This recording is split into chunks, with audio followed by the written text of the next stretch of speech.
Olá, então eu vou deixar gravada aqui a live. Fala nos bom.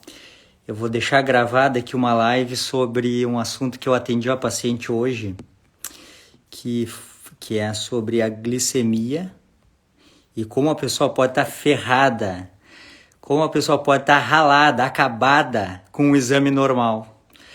Como a pessoa pode estar acabada com exames normais. Tá? Hoje eu chamei uma paciente no consultório para explicar o exame para ela, porque se eu explicasse só por mensagem, ela não entenderia. Eu chamei ela lá para conversar com ela, porque ela tinha um exame normal que escondia uma grande alteração.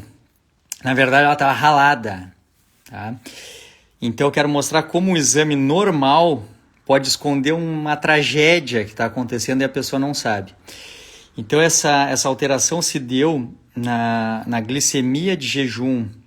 Fala, Felipe Viana. Na glicemia de jejum. Vais gostar do que eu vou falar aqui agora, Felipe Viana.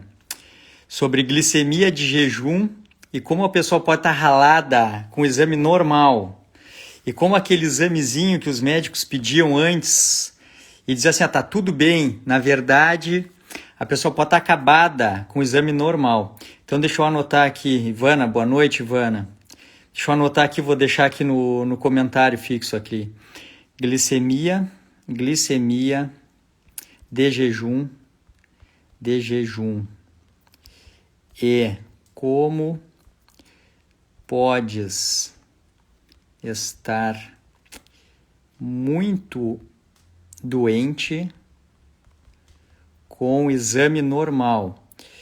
Tá? Hoje eu chamei uma paciente lá no consultório hoje. Para vocês terem ideia, eu chamei ela para um retorninho para explicar desde, não vou falar desde quanto tempo, eu chamei ela lá para explicar, eu fiquei 1h20, Felipe Viana, 1h20 falando com a paciente sobre o exame dela, para ela entender como que ela está ferrada com o exame normal.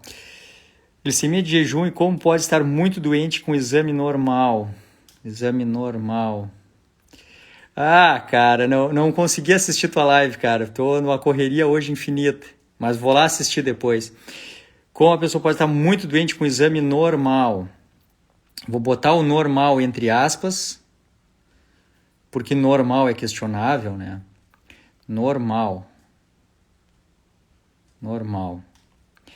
Beleza. E deixa eu fixar aqui. Beleza.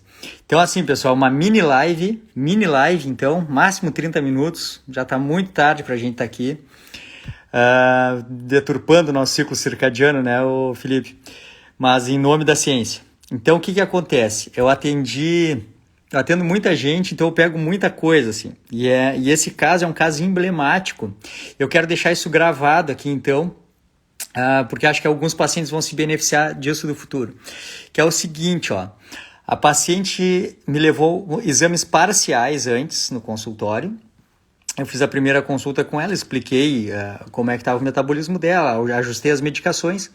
E ela tinha uma glicemia de jejum, eu vou botar até aqui, vou trocar, ela tinha uma glicemia de jejum de 88, que é uma glicemia de jejum maravilhosa.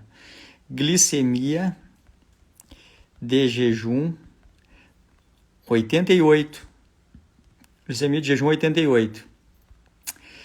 Hemoglobina glicada 5,6, que é maravilhoso. Hemoglobina glicada 5,6, exame muito bom. E a paciente estava ferrada. E ela estava ferrada, tem a ver com esse exame dela aqui. Glicemia de jejum 88, hemoglobina glicada 5,6. E como tu podes estar muito doente com exames normais. Já matasse aí, Felipe. Exames normais. Mas espera para ver os valores, cara. Exames normais. Entre aspas. Pronto, tá. Agora eu vou fixar esse aqui, então. Aqui. Pronto. Glicemia de jejum 88, hemoglobina glicada 5,6. E como tu pode estar muito doente com exames normais. Então aconteceu o seguinte, essa é uma paciente bastante obesa, é uma paciente de 100 quilos, uma mulher de 100 quilos, com 1,50 m, então bastante obesa, com exames normais, colesterol normal, tireoide normal, toma remédio para tireoide, mas está compensada, rins normais, fígado normal, tudo normal. Tudo normal. Só que 1,50 m, 100 quilos e com dor, com depressão, com alteração do descanso, do sono, né, estresse crônico, etc. Mas os exames assim, ó, glicose, colesterol, creatinina, TGO, TGP, tudo normal. Exame de urina, normal, tudo normal. E aí ficou faltando ela me entregar os exames de leptina, que é um outro caso, não vou falar hoje aqui, e de insulinas. Quando eu comecei a aprender sobre obesidade, sobre diabetes, não da faculdade. Na faculdade é tudo muito falho, assim, a gente aprende só o básico da parte da doença. Mas a gente é muito mal direcionado ao estudo da fisiopatologia, assim, da gente tentar entender mais a fundo. Assim, o médico ele é mais treinado para diagnosticar e ofertar opções terapêuticas, mas a gente não é muito treinado para investigar doença, assim, e promover saúde. A gente é mais treinado para diagnosticar e oferecer opções terapêuticas. Então a gente não sai da faculdade com uma visão assim de entender a máquina como um todo, a gente sai mais centrado em tratar problemas pontuais. Então o que aconteceu? Eu disse para ela, não, tu resolve os exames da insulina, eu sempre peço insulina de jejum, insulina depois do almoço, paciente meu, essa live vai ficar gravada porque eu quero que os pacientes que vierem a consultar depois assistam essa live. Né? Paciente meu nunca, jamais faz teste oral de tolerância à glicose tomando 75 ou 100 gramas de glicose, de xarope de glicose. Paciente meu nunca faz isso, eu acho que esse exame deve ser abolido, porque paciente meu nem come 75 gramas de glicose no longo de um dia. Paciente meu tende a comer 50 a 100 gramas de glicose celular, na forma de aipim, de banana, mas não na forma de xarope de glicose. Então esse exame é uma aberração. Teste oral de tolerância à glicose tomando um xarope de glicose. Paciente meu faz exame da vida real, com o que ele come no dia a dia e depois com o que ele passa a comer. Então a gente consegue avaliar o estilo de vida dele e depois consegue avaliar a mudança no estilo de vida. Então meu paciente vai com a sua dieta normal no laboratório, coleta glicemia de jejum, mas também insulina de jejum. Depois ele volta para a vida dele, almoça, coleta glicemia pós-prandial, depois do almoço, e insulina pós-prandial, depois do almoço. E a gente vai ter uma visão bem maior de entendimento assim, de como é que está a dieta dele, se ela está adequada para o biotipo e para o metabolismo daquela pessoa, e qual é a resposta fisiológica àquela rotina alimentar. O que é o esperado, pessoal? Eu não vou escrever tudo aqui, senão fica muito louco, né? Mas assim, ó, a glicemia de jejum e a pós-prandial, o ideal é que ela esteja sempre abaixo de 100 ou em torno de 100, tá? Para vocês entenderem o que eu vou falar. Tá? A insulina é assim, ó. Esses valores são arbitrários, os valores da insulina vêm mudando, desde que eu estudo isso já mudou o entendimento, mas hoje, assim, 2020, já existe um certo consenso que uma insulina de jejum boa ela é em torno de 4, de 2 a 8, menor do que 8, então uma insulina de jejum. E depois que a gente come, a comida passa do estômago para o duodeno, existe um estímulo pancreático para a liberação de insulina, a insulina tende a subir. E ela quase triplica, ela pode ir a 12. Então um exame bom de insulina pós-prandial é 12, entre 8 e 22 na média. Tá? Então vejam bem, glicemias abaixo de 100, com insulina 4 em jejum e 12 quando come. Tá? Essa paciente hoje ela tinha 27 de insulina de jejum, quando era para ser 4, e ela tinha 150 de insulina pós-prandial. Eu vou repetir, o certo, o adequado, o fisiologicamente adequado, por estar associado com melhores desfechos, é 4 de insulina de jejum. Ela tinha 27. O adequado de insulina pós-prandial é 12, entre 8 e 22, ela tinha 150. Qual é o problema disso? O problema é que a insulina ela não serve só para controlar a glicose no sangue. A insulina, ela controla a glicose, mas ela tem que botar a glicose para algum lugar. E essa função que a insulina tem de tirar a glicose do sangue e jogá-la para algum lugar, faz com que a insulina seja um grande hormônio anabólico, um hormônio de síntese, transporte e armazenamento de energia, na forma de glicogênio, enquanto houver estoque de glicogênio no fígado, espaço para depósito de glicogênio no fígado e no músculo, e depois, meus amigos, depois essa energia vai ter que ser sintetizada e armazenada na forma de gordura. Então, uma pessoa ter 150 de insulina, transforma ela numa bomba nuclear, numa usina nuclear, de transformar a glicose em gordura. Então é normal, entre aspas, é esperado, entre aspas, que essa pessoa tenha gordura no fígado, gordura visceral, obesidade, diabetes. Diabetes por conta da resistência à insulina. A insulina ela tem que estar sempre em parâmetros mais baixos para que não ocorra uma série de fenômenos, entre eles um fenômeno chamado down regulation de receptores de insulina. Quando a gente produz muita insulina, a insulina nunca baixa, as células vão ficando carecas de receptores de insulina e o pâncreas tem que produzir cada vez mais insulina para poder tirar a glicose do sangue. Só que quanto mais insulina, mais síntese e armazenamento de gordura, vocês entenderam? Só que ela tinha colesterol normal, glicose de jejum normal, glicose pós-prandial normal. Então vai no médico assim, não estou falando mal de nenhum colega médico, não é isso. É que a gente não se dedica a saber dessas coisas até que se dedique, né? Então o médico pede assim, glicose de jejum. Aprenda uma coisa já, ó, paciente meu, exame, glicose de jejum, não serve para nada. O exame é assim, glicose, quanto é que deu tua glicose de jejum? Deu 80, não me interessa. Deu 102, também não me interessa, porque sempre a glicose tem que ser acompanhada de uma medida de insulina. Porque o que vai manter a glicose normal é a medida de insulina, e o que vem a montante da secreção de insulina pode ser dramático, pode ser a causa de morte da pessoa com glicose normal. Então essa pessoa estava com 85, 88 de glicose, 27, 150 de insulina. Tá? Então o que eu queria contar hoje para vocês é isso, assim, ó, glicose de jejum não serve para nada. Glicose pós-prandial não serve para nada. Glicose tem que ser avaliada sempre com exame de insulina junto. Teste oral de tolerância à glicose não serve para nada, porque não reflete a vida real de quem come uma comida natural de processamento mínimo. Nenhum paciente saudável vai se alimentar com 75 gramas de glicose acelular. É que a própria medicina, a farmácia, o laboratório está acostumado com pessoas que comem farinha e açúcar. Então fazem um teste para ver qual é a tolerância à glicose livre, mas isso não reflete a vida real dos meus pacientes, #2, #1.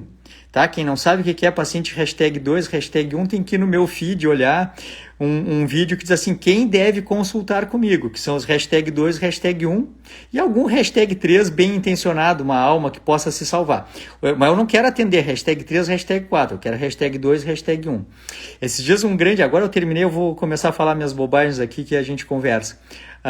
Esse dia um amigo meu, um amigão, talvez ele até esteja escutando aqui, ele me mandou mensagem assim, que isso, Marcelo? Tu tá desperdiçando dinheiro? Tu não quer atender os #4, #3? Tem que atender, eles é que vão te dar dinheiro. Eu não quero dinheiro, cara, não sou traficante para querer dinheiro com drogado. Eu quero ganhar dinheiro com quem está se cuidando, com quem está promovendo saúde, longevidade. Porque esse é o meu segredo, é me cercar de pessoas de sucesso. Tá, pessoal? Então, o que essa paciente recebeu?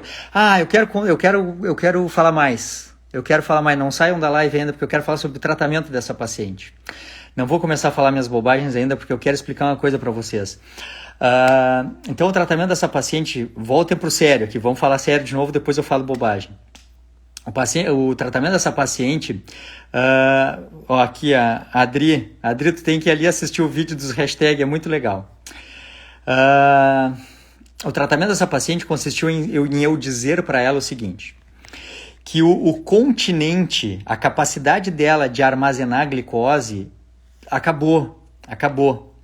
O pâncreas dela estava tendo que produzir muita insulina para tirar a glicose do sangue à força, estava passando trabalho para conseguir tirar a glicose do sangue e colocar em algum lugar, que eu expliquei para ela, que nunca nos diz assim, a glicose tem que sair, a insulina tira a glicose do sangue e bota para dentro da célula. Tá, mas que célula? A insulina tira a glicose do sangue, vai para onde essa glicose? Transforma o que? No espírito? A glicose desaparece? Não, ela tem que ir para alguma célula.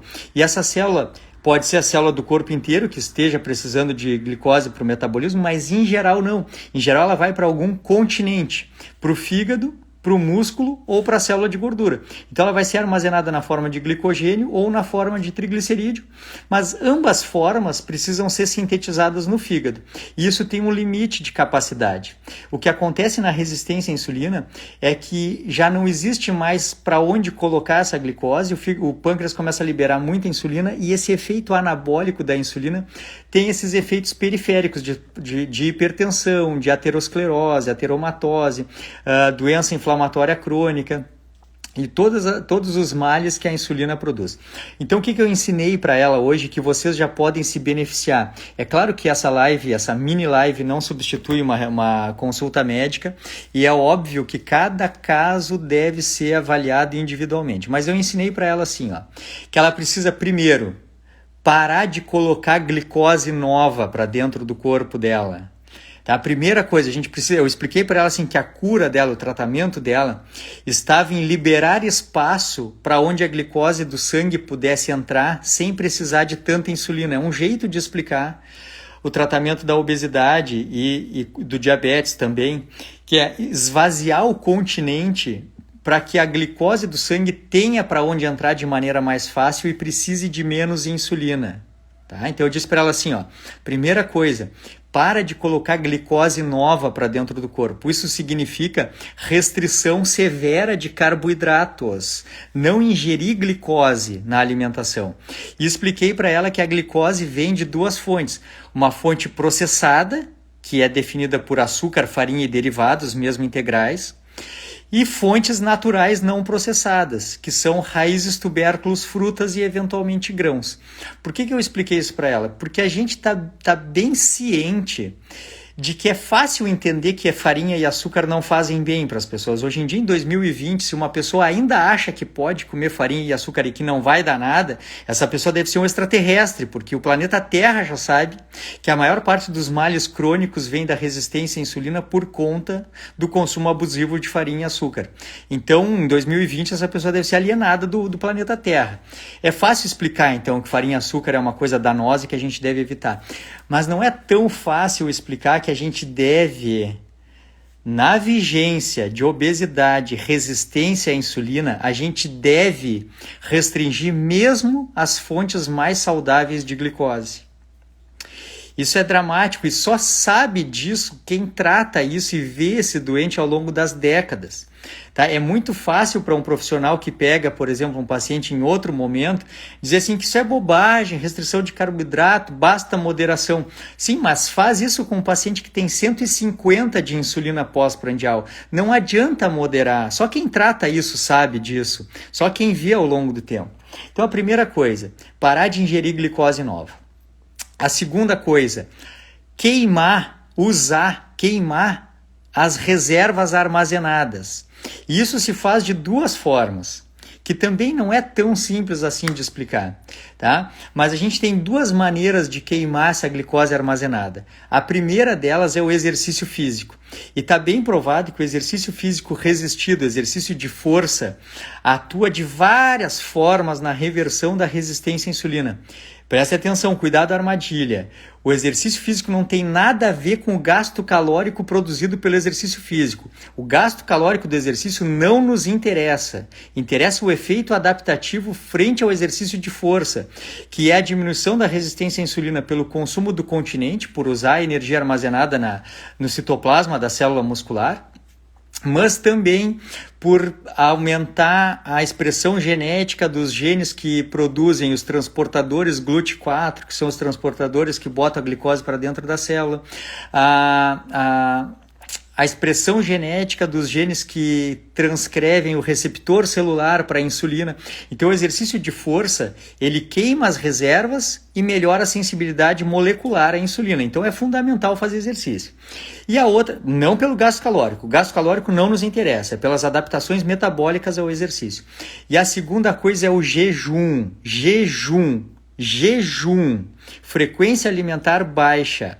Quem tem resistência à insulina é tratado quando come, se não come carboidrato, e quando não come, que é quando o corpo reduz a quantidade de insulina porque o duodeno está vazio e estimula o estímulo pancreático de liberação de insulina, mas também porque dá tempo suficiente para que cada célula metabolize a energia contida no seu próprio citoplasma e possa sacar energia nova do fígado das reservas de gordura.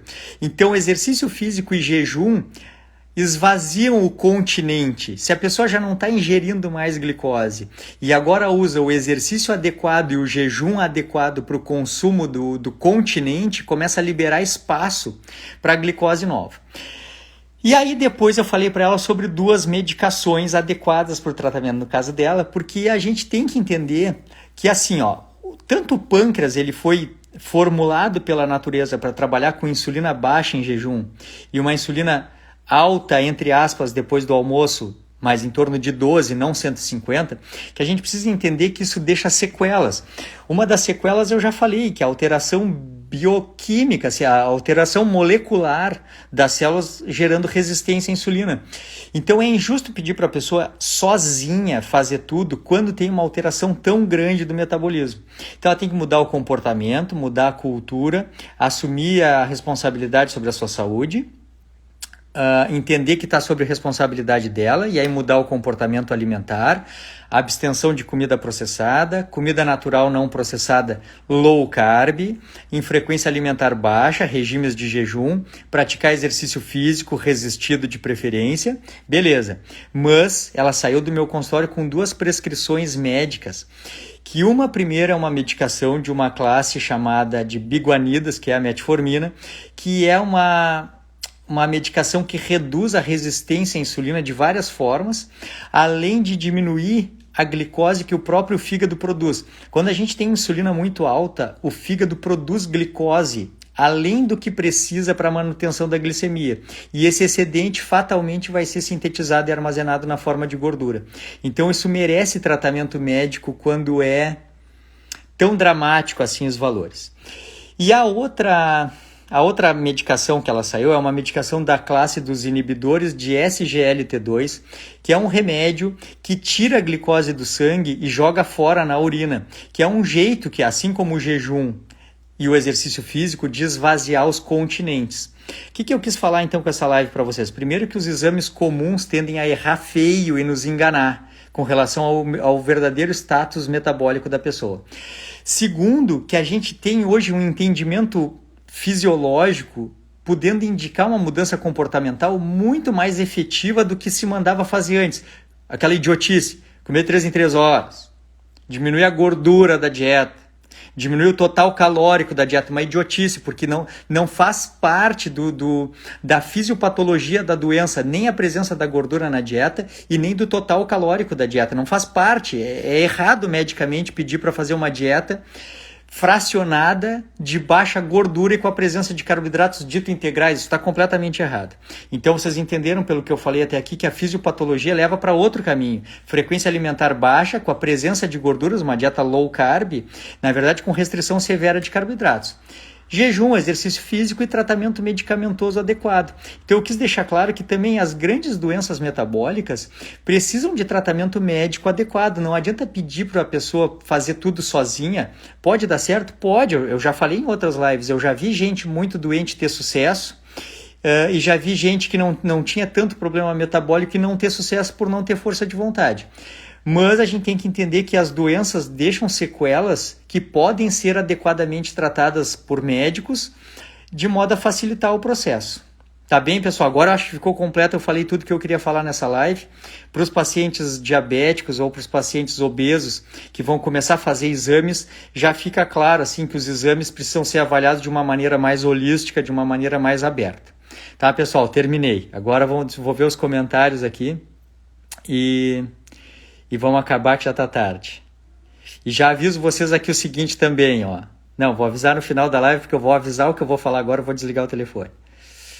Muito bem, deixa eu só ver aqui se tem comentários legais de vocês, perguntas.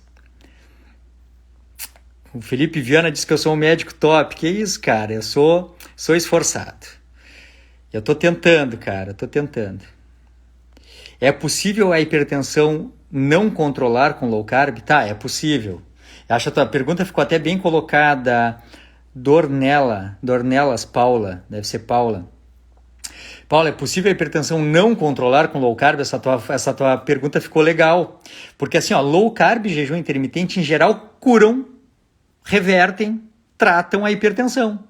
Tá, então tá. Então, o básico, o normal é tratar. Tá bem, a pessoa perde peso, faz low carb, melhora o ambiente metabólico, vai tratar a hipertensão. Tá certo. É possível não tratar? Até é possível. Até é possível. Existem casos severos de hipertensão que até é possível, com low carb, jejum intermitente, mudança no estilo de vida não melhorar. Mas olha o que eu vou te falar. Olha, eu atendo gente nessa minha vida, hein? Eu atendo muita gente. Eu não conheço quem não melhorou. Os pacientes... eu conheço os que não fazem. Os que recebem a orientação de fazer dieta low carb, jejum intermitente, porque tem hiperinsulinemia, síndrome metabólica, mas eles querem ir na padaria comprar um pãozinho e comer um pãozinho com margarina, mas é um problema deles, né? Mas low carb bem feita com jejum intermitente, em geral, reverte. Tá? Vamos ver o que mais. Parará. Quase tudo começa pela insulina. Cara, quase tudo começa pela insulina, Felipe Viana. Quanto mais eu estudo, cara, tu também, o Henrique Altran, cara, quanto mais a gente estuda, mais a gente vê assim, ó, no final tem a ver com a insulina. Ou a insulina participa do processo, ou ela orquestra o processo, mas no final é a insulina, cara. Muito bem, antes fazia mais tempo de jejum e ficava tudo certo, mas agora minha boca formiga bastante, também parece que estou tremendo. Tem que assim, ó, é bioquímica, tem que fazer exames, tá? Tem que consultar um médico, tem que fazer exames, porque a doença metabólica, ela deixa sequelas, a gente precisa ver como estão as coisas. Tá? Que mais? Parará. Cíntia, já fizeste teus exames? Beleza. Vamos ver que surpresas eles nos trazem. Eu olho exames hoje, é como se eu estivesse lendo um mapa, assim. Células ficam carecas de receptores, cara, mas cara, olha aqui, ó. Olha aqui, bota isso assim, as células ficam carecas de receptores. O superestímulo de insulina, na verdade, Felipe Viana, já fica com a seguinte coisa na cabeça, ó. Todos os hormônios, eles excitam os receptores baseado não na concentração em si, mas na variação. Quando a insulina, por exemplo, ou qualquer outro hormônio fica cronicamente alto ou cronicamente baixo, termina o estímulo molecular ao receptor. E aí existe esse fenômeno chamado down-regulation de receptores. O núcleo da célula começa a não produzir mais esses receptores. E o melhor estímulo para a nova produção de receptores é a ciclagem hormonal adequada. Então, quando a gente pratica low carb, jejum intermitente, para tirar aquela insulina de 150 e baixar para 12, e aquela insulina de 27 e baixar para 4, essa ciclagem adequada repõe os receptores de insulina novamente. Ao passo em que também aumenta a síntese e a migração dos transportadores GLUT4 do citoplasma para a membrana. Essas coisas, assim, eu acho que os pacientes não gostam tanto de saber nas lives, assim, mas é uma coisa muito legal, né? É muito legal saber. Muito bem, muito bem.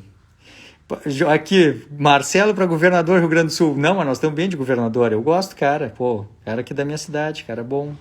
A princípio, tudo certo. O Marcelo já falou que não se envolve política. Não, assim, ó, não vou mesmo. Muito bem, vamos lá, que mais? Estou fazendo low carb há 2 meses, a minha hipertensão... não, mas olha aqui, calma, respira. Primeira coisa, assiste as minhas lives todas, principalmente as lives da jornada da obesidade, para tu entender assim, ó, que a gente precisa entender tudo que fez até para chegar até onde chegou, para ter as doenças que teve, o peso que teve e tudo mais. Então a gente precisa entender bem o que fez para chegar onde está. A gente precisa entender bem o que precisa fazer para chegar onde quer chegar e precisa pagar o preço para chegar lá onde quer chegar. E aí, depois de definir tudo isso, bom, depois não precisa mais ser fácil, não precisa mais ser bom, porque nós vamos nos preparar e vamos chegar. Tá? Mudança de vida é como uma faculdade, eu já falei várias vezes. Entrar para terminar. É entrar para terminar, para sair formado. Não tem desistir, eu estou tentando mudar meu estilo de vida, mas eu já tentei, já faz 2 meses. Não, eu mudei meu estilo de vida há 10 anos. Há 10 anos. E eu pratico os hábitos que mantêm no meu estilo de vida diariamente até hoje. Nós estamos em 2020. Então, tu é uma novata. 2 meses de mudança do estilo de vida é assim, ó. Eu diria que é engatinhando, mas não tá nem se virando na cama ainda. É um nenê pequeno. Não tá nem se virando na cama ainda. Segue firme no teu processo de desenvolvimento pessoal. 2 meses é recém o começo. Come livros, lê sites, participa de lives, aprende tudo sobre a tua doença. E outra coisa, assim, ó, tem que fazer exames, Paula. Tô vendo que tu botou teu objetivo é controlar a hipertensão. Mas assim, tu tem que melhorar teus objetivos.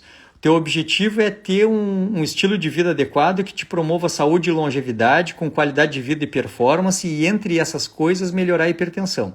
Tu tem que ampliar o teu raciocínio, ampliar a tua mente para tu ter sucesso. Às vezes vocês não têm sucesso porque focam num objetivo muito pequeno. Paciente meu vai consultar ou entra nos grupos do WhatsApp achando que vai aprender o pulo do gato para emagrecer e 3, 4 semanas depois está chorando porque descobriu que existe uma vida completamente diferente para ser vivida, com muito mais alegria, felicidade, performance e muitos outros objetivos do que só perder 10 quilos. Muito bem, parará. Minha insulina basal estava a 17,5. Glicose 110. Não tá legal. Vou te explicar isso melhor lá na hora.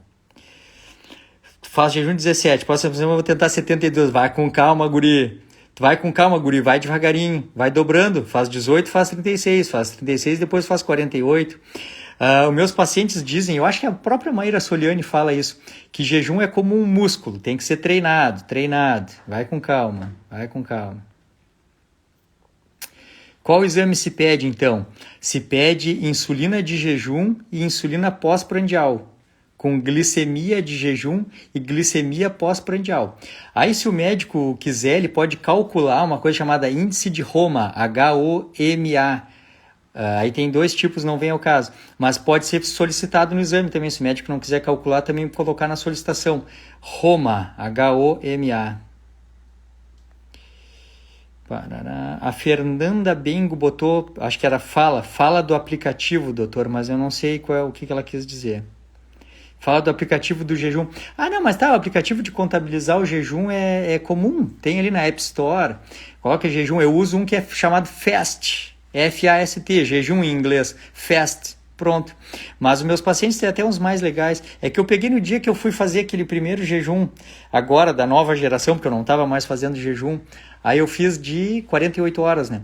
Aí eu entrei ali no aplicativo, botei jejum, botei fast. O primeiro que apareceu eu baixei.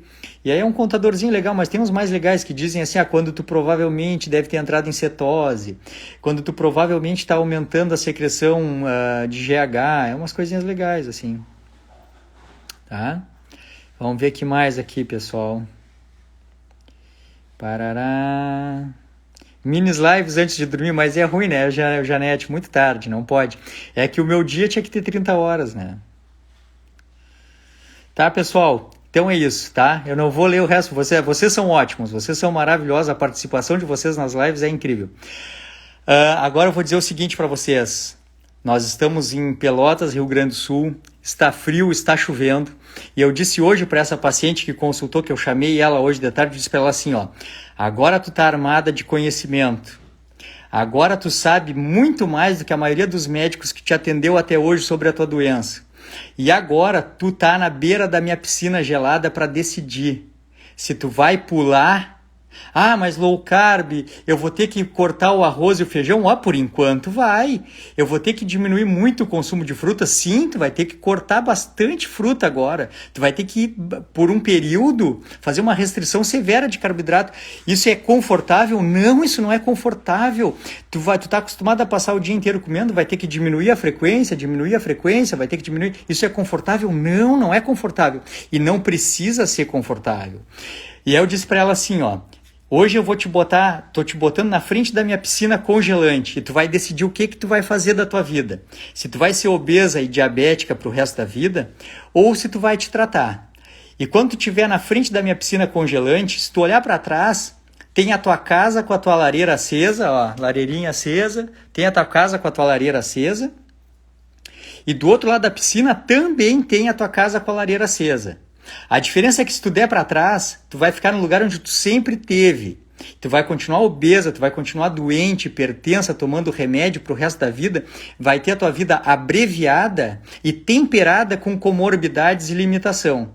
Agora, se tu bater no peito e tu cruzar essa piscina, do outro lado da piscina também tem a tua casa quentinha e confortável.